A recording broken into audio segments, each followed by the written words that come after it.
So this is the 7th Saga from Enix, before they were Square Enix. And this was, I think, the last game they published in the US before taking a very long break from doing so.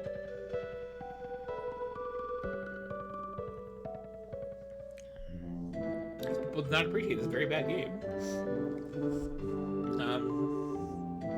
Because yeah, I think this was after EVO, which I did not own, sadly. EVO is great.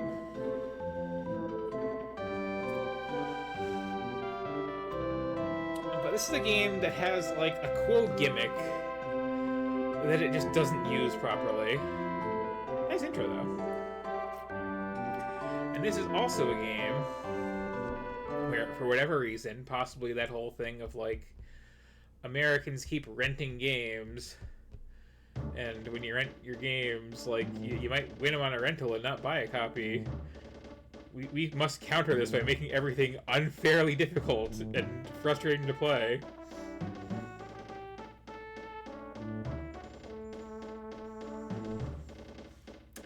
So with this game, they made some tweaks to how combat works. And specifically, they made some tweaks to how boss fights scale based on your level, by kind of making them scale faster than your level does. So if you try to grind to get past a boss fight in this game, it becomes impossible. Which is not a great thing to do in an RPG.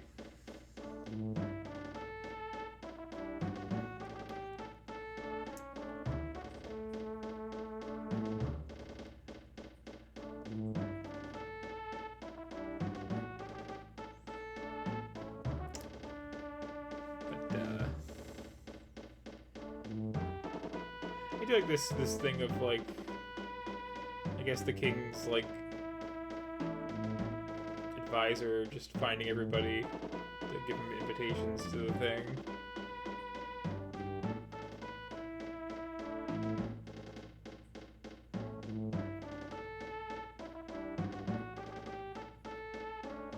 Oh, did Morrowind also do the Ask About thing? That's good to know.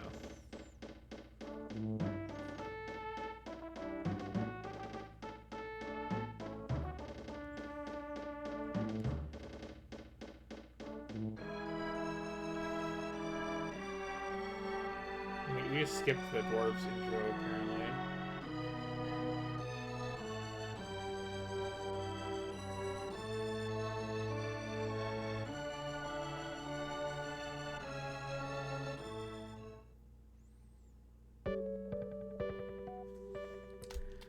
So with that sort of an intro, let's begin by choosing our character. So this is, like, the whole thing with this game is we got 7 possible main characters. One you play as, you can have one as a party member, and the others are just, like, out there in the world doing their own thing. And you would think, with this diverse cast, the game would play out very differently based on who you picked. And you would be dead wrong. It plays out exactly the same regardless of who you pick. Aside from who you have as boss fights. And they're also not super balanced. But we got, yeah, generic human, dwarf, elf, pineapple, robot, priest, which I guess is also human, and demon. He's got a good look to him. And they got, you know, stats, I guess. Any preferences for out there in the audience?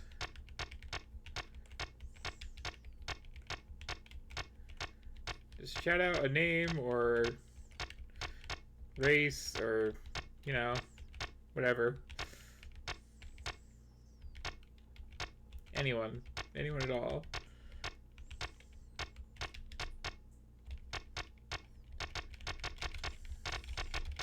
Or I can just go away and hit buttons for a while and settle on you. Let's see.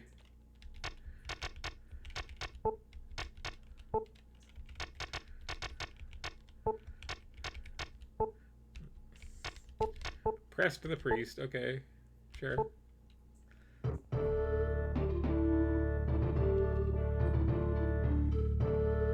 So I'm gonna spoil the end of this game right here, right now.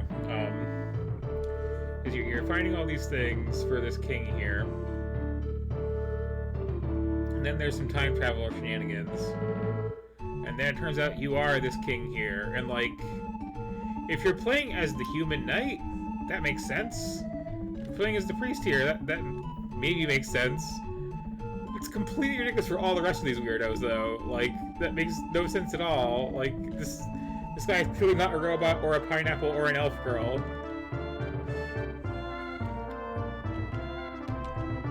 We can, like, mingle.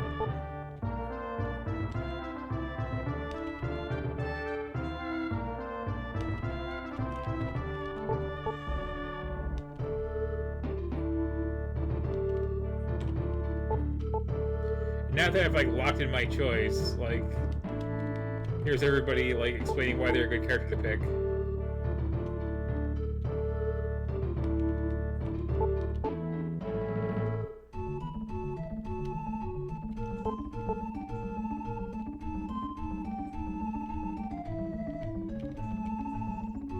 So, you know, start set up.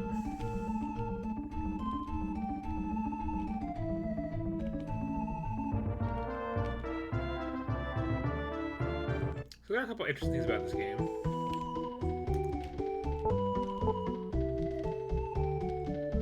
I don't like how your stats, like your HP, would be like floating in the corner there, and it's like very low contrast.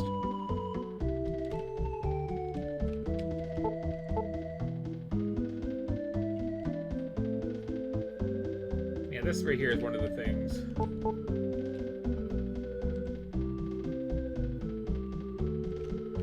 You got this little like dragon radar in the corner at all times when you're outside.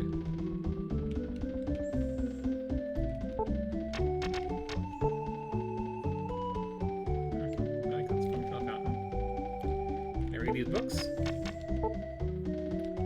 No, just like overwhelmed by how many there are. Okay. So I got a light, and an extra. That's good to know.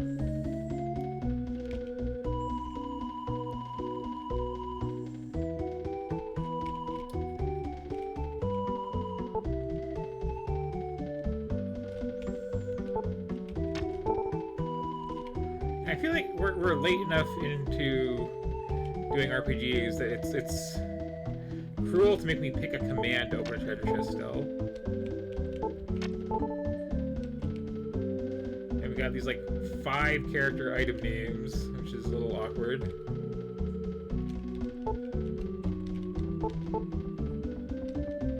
And like this weird art style of the sprites, which is like I don't know, like. I see what they're going for, but it doesn't leave any, like, useful detail.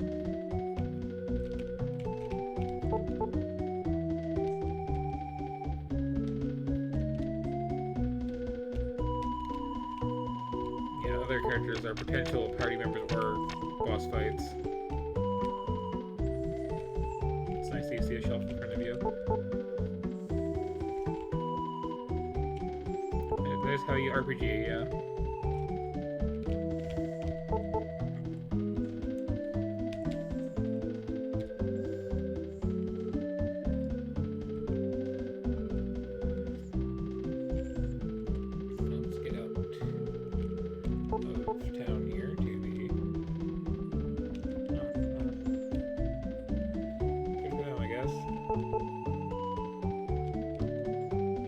They kind of sell this like, oh, you're gonna be competition thing, but it's like it's a very linear game.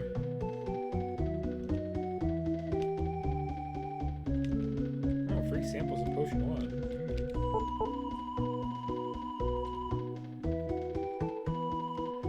It's like a really weird north-facing walk animation.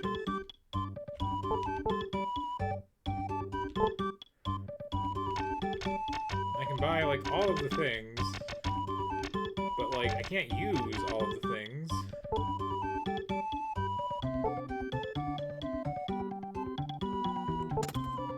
Although I do like that, like, it automatically upgrades from your previous weapon.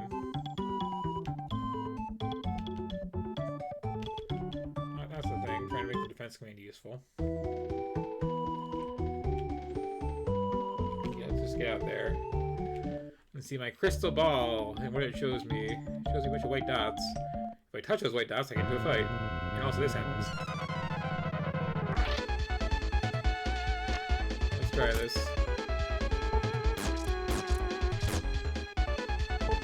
Marcus attack. Win the fight. That works too. Yeah, we're doing something like mode 7 flashery. If I just stand here, I will get into a fight, because they will come to me.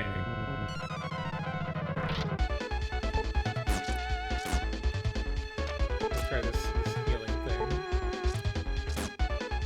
You lied to me. It's only a first round thing.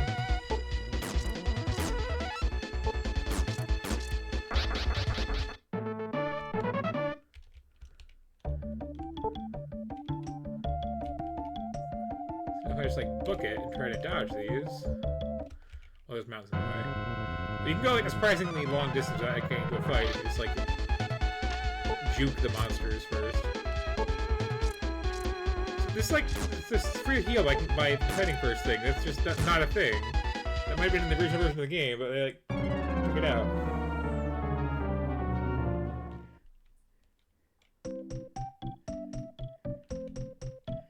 We're doing the whole, you know, come to town with like half your money thing.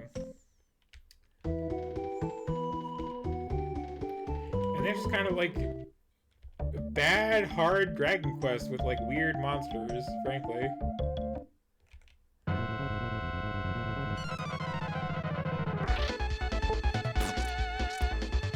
And boss fights have become incredibly unfair. But the other thing is, so you spend like the first roughly half of the game trying to find the 7 Dragon Balls or whatever, and what's kind of cool about that is that they can all be like used in combat to do stuff. Like one of them will just like heal your party for free. One will give you like a huge strength bonus. There's 5 other ones, so that's kind of neat. And they're like, you know, infinite use items. So you're like relying on pretty heavily by the end. By the end, I mean the midpoint. When you return to the king, who's just like, ha ha ha, screw you, I'm actually evil. And also you from the future past, I guess, somehow. And you get sent back in time, and when you get sent back in time, you don't get to bring your crystals with you. Those are gone forever. And, like, everything kind of level scales in this. So, like, welcome to having just the attack command for the rest of the game against, like, you know, endgame monsters. You also have to, like, explore the entire world again and do everything again. And it's like, oh, this is just painful now. And you don't even get, like, unique endings for each character. So it's just like, oh, this game sucks. I don't need to cure or to heal. It's also, like, not the best localized game, as you can kind of see there.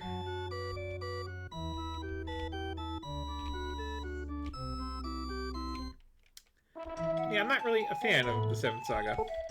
But you know what I am a fan of? The 7th Saga. Saga Frontier, which also, coincidentally, has the gimmick of having 7 characters to pick from at the start. But there is actually, like, a super different experience with each one. And a lot of people, when that game came out in this country, hated it. But, like, you know, it's good. It's good, actually. It recently got, like, a fancy remake, which, you know, like, puts in the ending for the one character that they kind of forgot. And, like, the one character that they didn't actually finish.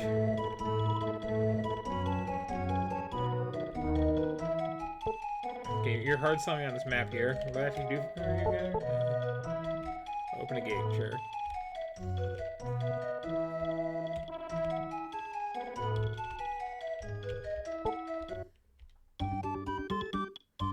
So what do you sell?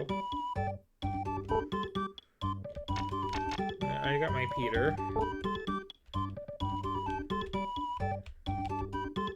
What do you sell? I buy armor, eh? I already got an X3, I think. I guess cotton would be better, but like, oh, 400 and something, never mind.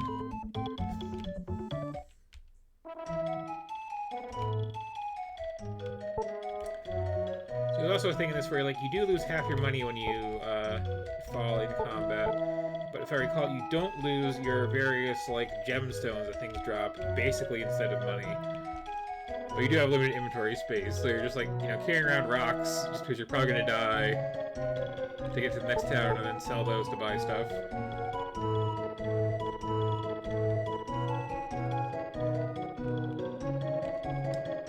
And that's how this goes. Yeah, I never really cared for this game, but, you know, I was getting into that, like, RPGs are the thing sort of phase, and, it's an RPG, so I got it. And, like, the principle is really, but, like, you know, premise is really cool, with, like, 7 characters, wow. Some of the music's not bad.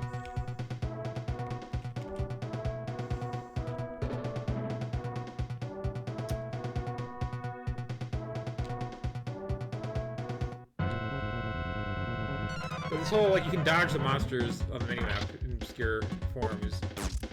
An idea.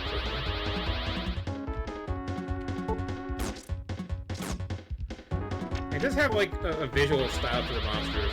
It's kind of something. Sort of, like, vaguely spooky, generally. Oh, that's the other thing in this game. So there's a boss in this game who's, like, some kind of hitman. MP is not enough. Like, again, it's in such a weird way. Use this Merb. There's like this hitman who's like the guy with a whip called Pyson. And he's just kind of like a speed bump boss. Oh, that was rude. So you fight Pyson, and then, like, you know, a dungeon or two later, he shows up again, palette swapped, and he just says, I have come back from the Dark World as Red Pyson, and you fight him again, and there's, like, no other explanation for like, why or how this is a thing. Just, you know, you come back from the Dark World and you're red now, and it's just like, that has stuck with me for years.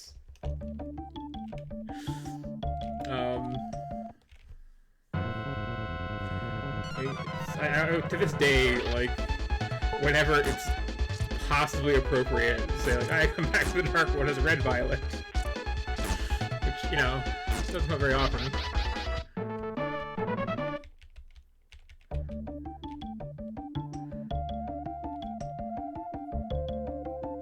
That's the thing.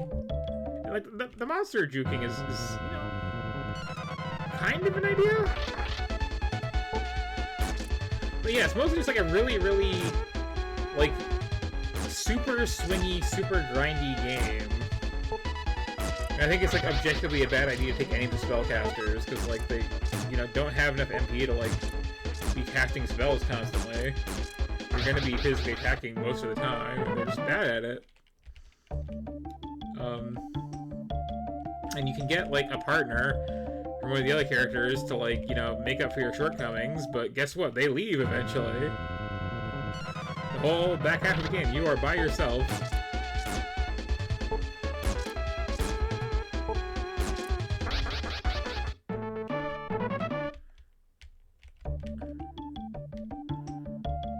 I mean, like, tip down when you're in a fight and you see the horizon is nice, but, like, yeah. Otherwise, the 7 Saga, I'm not a fan.